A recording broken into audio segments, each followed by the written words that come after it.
Hi guys, welcome back to my channel. Today I wanted to show you some of the plants that when I got them from the market, they were all doing all good. They look pretty good. They didn't have any bugs on them, but then sometimes happens. So when I brought them home, I started seeing some issues with the plants, like the leaves would fall off. Well, you know what? I think the best idea is to show you each plant and then let's talk about what went wrong when it was in my care and then what I did to revive those plants back.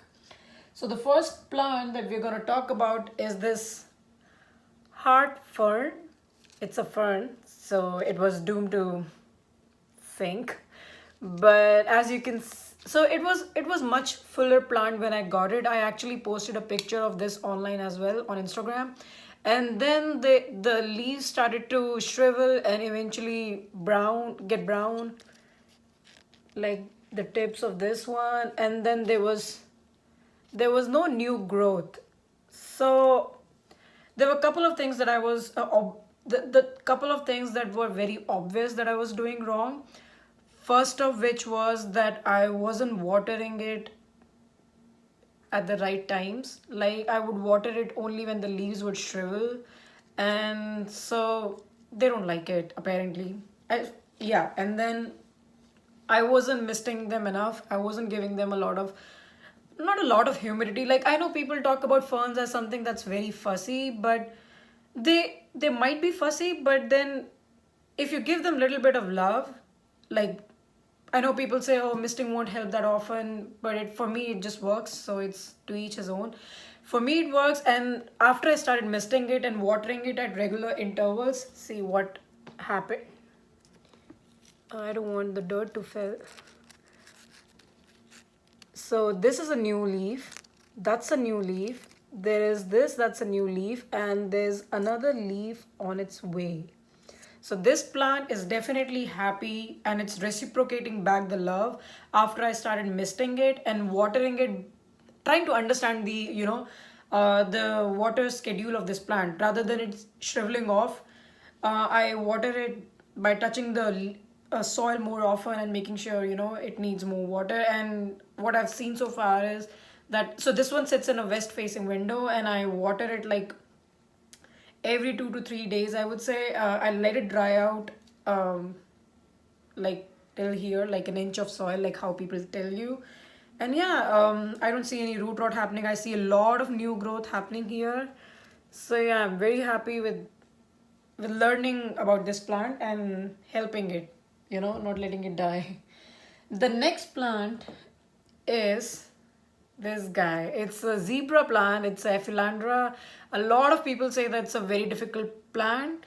Um, it it's not a difficult plant for me. The only thing, so the things that went wrong here was, so I got this plant from Hertz. It was like this when I got it. You know how Hertz is, and then it was doing fine. Like it had like these were new growth, and then these were new growth, and it started growing well. I was watering it like normally, like dry it out and then water it, but after some time I started seeing this crispiness here. Can you see it? The lighting is not that great today, but yeah, a lot of crisping on the lower leaves. And then I just casually looked at, so this is stuffed in a corner, so I wasn't paying it much attention. But when I brought it up close and looked under the leaves, I saw a lot of aphids. So this was bug infestation. I don't think it was there when I got it from them. It started happening under my care. So it was pretty simple. I just sprayed it with some hydrogen peroxide. There were a lot of them, so I didn't really care about how much I'm diluting. I would say it was 50-50. 50 water, 50 hydrogen peroxide. I sprayed it across, and yeah, and after I kept it in isolation away from all of my other plants. And um, I checked the leaves every day, and then whatever the obviously the amount of aphids that were there started decreasing, and then I started removing them with my hands. I didn't use hydrogen peroxide that often afterwards. And you know what? Just see for yourself. It has a new pair of leaves that are coming. So yeah, they do reciprocate back. You just have to do your homework or pay some, basically give them some more love, like pay some more attention to them rather than just bringing it home and just putting it somewhere, which is what I was doing. So yeah, I fixed it there. Third plant is this gorgeous Watermelon Peperomia. Again, I got this from Hertz Garden. I was very happy with my purchase. It was a really good plant. There was nothing wrong with this plant. The new leaves tend to look alienish when they come out, but eventually they straighten out. For example, this leaf here was curled and all when it was coming up, but then after some point it became straight. So I don't see that as a huge problem. Okay, there was nothing wrong with this plant except that it wasn't growing that well. And then I looked around, checked around, and I figured out that somebody on Instagram said just water it with milk. Very little milk. Reason being, the leaves tend to act curly or unhealthy when they don't receive a lot of calcium. Apparently, they need calcium. So I have 2% milk at my home. I just gave it like, I would say like one, not even half a glass, like 1/4 of a glass, just to see what's gonna happen. And boom, I saw so many new growth. So those new growth that I'm talking about is this one, and then this one, and then this one. But and then the second time when I gave it more milk, oh my god, it's so hard to show you these new growth. Can you see it?